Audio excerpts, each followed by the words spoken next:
Hey, I'm Alex Radcliffe from Board Game Co. and today I'm reviewing Last Aurora from Ares Games. Last Aurora is a post-apocalyptic racing game for 1 to 4 players. There is a solo mode. Past that, this is a competitive game in which you are trying to basically race. You're trying to build the best engine, the best convoy. You're going to have your starting convoy cards, your starting survivors, and you're going to be trying to build out a better convoy with better survivors so you can go ahead and go through the process of racing along this pathway, trying to eventually make your way to the end before other players, where you'll be scored based on both how well you did in terms of the positioning relative to the convoy and the other players, as well as other peripheral things that have given you points, such as your track over here. They'll give you points or lose you points throughout the game, as well as survivors and convoy spots that have spots on them, have points on them. So you're trying to balance all of this as you go through the game, but it basically comes down to building the best engine. It comes down to having the best cars, the best convoy, the best workers, gathering the supplies and fuel and weapons and ammo and food and all the stuff that you need in this game to best make your way towards the end.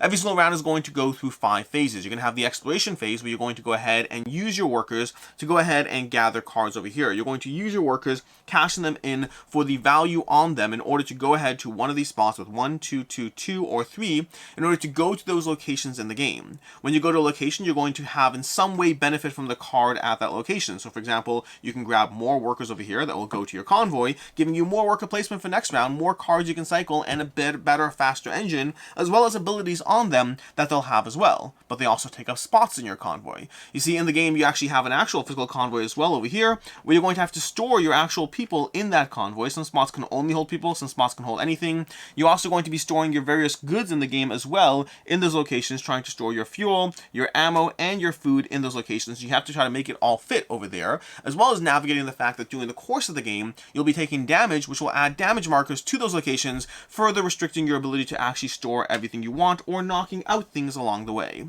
Past that, you also have the ability to build your convoy, to improve and grow your convoy, which you can do by gathering more convoy cards. You'll have convoy cards like this one over here that give you more spots. This is a tanker convoy. It holds food or fuel, only food or fuel in those locations. It's going to take up a single spot on the convoy, and your front car over here can hold up to 2 containers over there, so you could go ahead and add this to the end of your convoy when you draft it. So you have the ability to get better fronts to your convoy that will hold more, pull more, have more spots. You also have the ability to gather the various convoy tracks, the additional parts to your convoy that will go onto the back. And then additionally, you have the ability to get modifications. So for example, we have this machine gun over here, which will go on top of a convoy spot, adding to the top of the convoy there, and giving you additional, potentially ammo, potentially spots to carry people. This particular spot can hold another person, as well as giving you a 2-gun spot over there, which can be helpful. So you're improving your convoy different ways. You're gathering workers, you're gathering cars, you're gathering the augmentations to your convoy, and then additionally, the other spots you can go to over here are going to be these warehouse type locations here. When you go to a location here, you're going to choose one side or the other, and then take those benefits. In this particular spot, you're going to also get contaminated, which means you're going to drop one of these contamination radiation tokens onto the survivor that went there, but you'll either get 2 fuel or a fuel and a food, which is very helpful in the game because fuel will help you move faster or move at all. And food can be used to power up your survivors or to make sure they return to your pool faster after they're exhausted. And that's basically the exploration phase. You use your survivors, the ones that are currently in your active zone over here. When you're done using them, they're going to move to your exhausted zone, and then next round they'll move to the rest zone. So they're a bit of a 2-turn cycle as far as they're always out of commission for a turn once you use them, unless you choose to pay a food per survivor. You can always choose to pay a food, like I said already, to level up, to increase the strength of a survivor. You can also pay a food to ensure that they move from your exhausted zone to the rest zone, ensuring they're back in play quicker. Your leader, in this case over here, has whenever they move to an exhausted zone, immediately move into your rest zone instead, ensuring that you always have that 3 strength card cycling back into play, at least until he dies. You could actually die if your contamination, your radiation, reduces you to strength 0, because whenever you have radiation on you, your strength gets reduced, which actually means this person over here would, they'd be dead.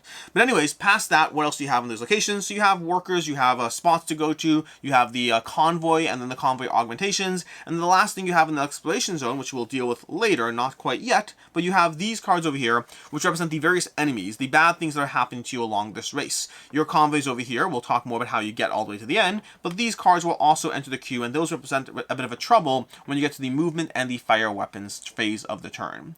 When you're done with the exploration phase, all players going worker placement, taking their actions, trying to move this along. Additionally, a big thing I completely forgot to talk about is not only do you get the card card in the spot, you also get the benefit above that spot. So when you go to these spots, you have the ability to heal radiation, to repair your convoy, removing damage tokens, to heal various people as well, or alternatively to gather food and take a damage, to gather weapons and take a damage, to gather fuel and take a radiation. So you have these additional spots you can take into account as you go there to try to figure out how you're trying to manage all your resources, not just from the cards, but from the extra locations themselves.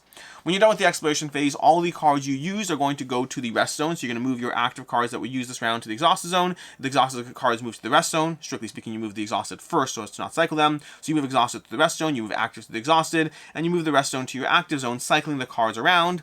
And then you move to the movement phase where you're going to move your convoy along the track.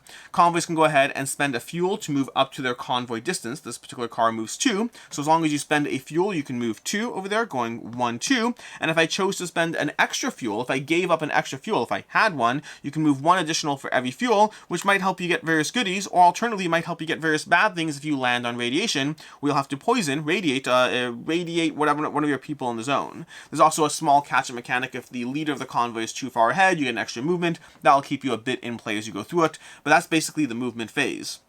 That also will eventually trigger endgame once you cast the last Aurora over there.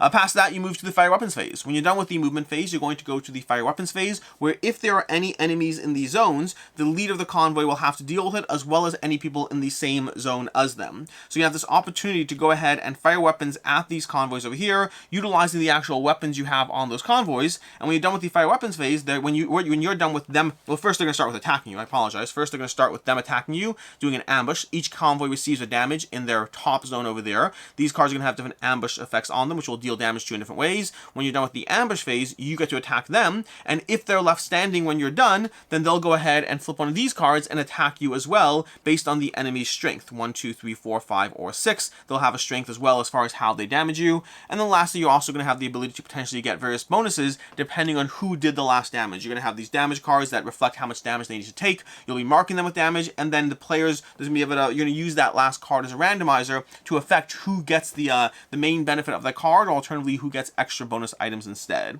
Then lastly, you move to end of round, where you do some cleanup effects, and then rinse and repeat until the game is over, going through a new cycle of using your workers, using your people to go ahead and gather more cards, to further build and develop your convoy, to further gather resources, moving to a rest cycle, moving to a movement cycle so you can race ahead, moving to a fire cycle where you deal with various cards that are trying to ambush you, rinse and repeat until the game is over.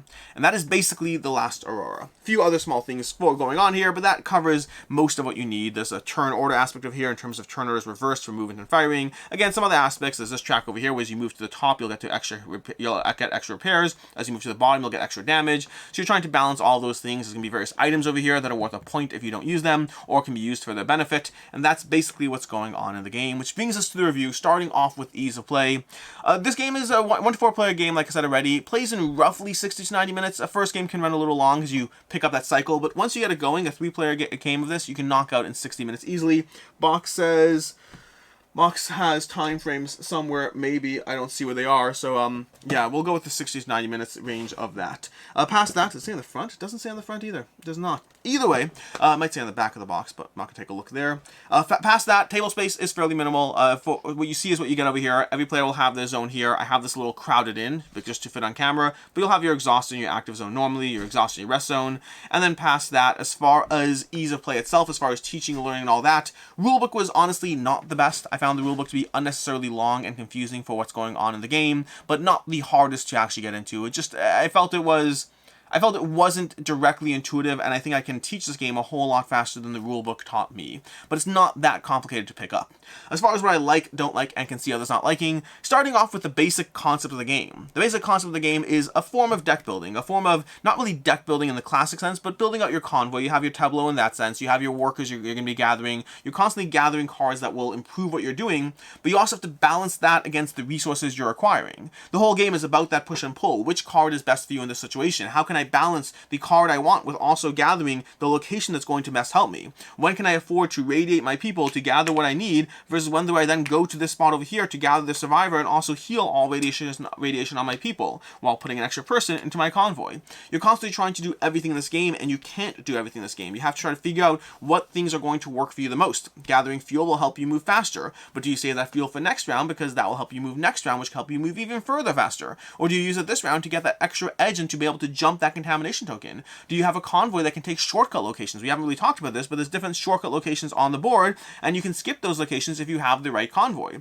You're constantly trying to figure out what you want to do. Do you need more weapons? You can help take down the enemies if you have more weapons. That's very helpful if you're in the lead, but if you're not in the lead, maybe you want to focus on speed more. You're just trying to build out the things that will work for you, and then managing when to use your people as well. You have to kind of balance the fact that your abilities, very often the abilities that are on the people often only help you if they're in your active zone and they're doing the movement phase. So sometimes you want to use a person, other times you need to hold on to them to get that extra movement, to get that extra push forward as you try to figure out what it is you're trying to do and balance all of those things around the game state going on. So there's a lot of just building out your tableau through a degree of worker placement, but only partially worker placement, while you manage all your resources and the storage of them in your convoy itself.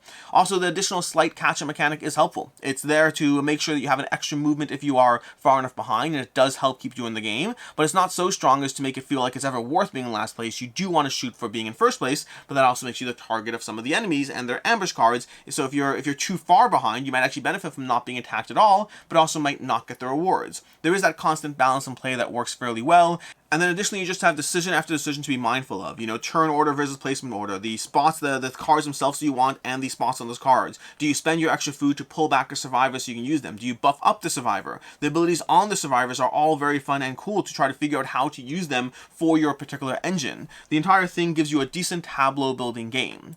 As far as things I don't like in the game, first of all, the game is very tight. Arguably too tight. The games doesn't last that long. It's 5-6 rounds as far as the game goes, and you're going to be trying to constantly be mindful of the resources you need, and you're constantly trying hard to get them. Everything feels a little tight in this game. Can you get that fuel? It's harder than you think. Can you get that food? Do you want to buff up your survivors? All these things. The game gives you a tight game, but it's a tight game in a good and a bad sense. It means the decisions matter, but it also means you don't often get that sense of being able to do everything you want. You more often get the sense of, I can't do everything I want. Which things am I going to be able to get done in order to make it most likely that I'll actually win the game? So it is a tight game. If you don't like tight resource games, this may not be for you. Secondly, is because of the short game and the cycling of your survivors, the fact that the game doesn't last that many rounds, and the fact that your survivors are constantly cycling unless you pay food for them, they're off around, on around, it does mean that you don't get to see a lot of the survivors you're going to buy into. Your early game survivors, yes, you'll see those more often, but as you get to the mid and the late game, you're just not going to be able to benefit from the abilities you just bought into as much as you would otherwise like to,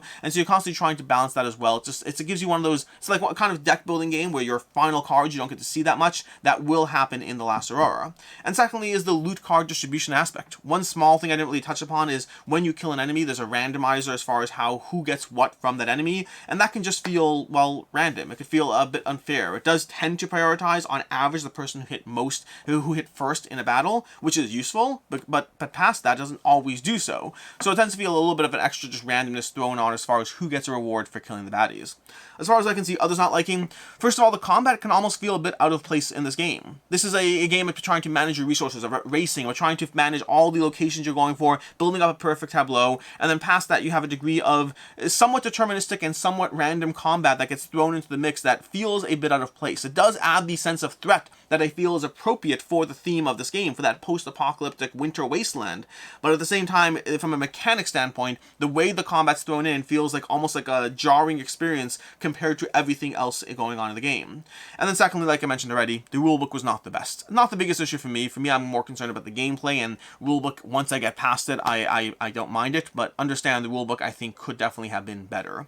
As far as final thoughts on The Last Aurora, I overall enjoyed this game while also not being overly compelled by it. I think there's a tight game going on here. I think there's a fun game. I think there's a lot of tableau building that I really do enjoy, a lot of tight decisions as far as what you get and how to build out your convoy in the best way, managing as far as your resources, your fuel, your food. They all have different perks, moving further, getting survivors cycled. There's a lot of tight decisions going on with enough tableau building that I'm definitely compelled. At the same time, I don't tend to love tight games, and this game did feel tight, and I don't always get to see my survivors as far as because of the short game aspect to it. And so Last Aurora both gave me a lot of things that compelled me, while also leaving me just short of being a game I love. Overall, it's a 3.5 out of 5. A lot of good things going on here, definitely an enjoyable experience, but one that was a bit too tight and a bit too short to really heavily compel me into what it is. As far as other game recommendations, if you're looking for another post-apocalyptic managing wasteland stuff game, 50 51st State is an excellent game from Portal Games that has been around for quite some time. There's been a whole bunch of versions of it. For me, 51st State, the master set, I think is the one I like the most of them. And then secondly, if you're looking for a game that will give you another similar racing feeling, but in a very different vibe with a lot more just things happening, Steampunk Rally from Roxley Games is going to give you another racing game with a very different engine going on behind it, but a very compelling one at the same time. In any case, then until next time, I'm Alex Radcliffe from Board Game Co. I hope you enjoyed this video, and as always, I hope you have a good one.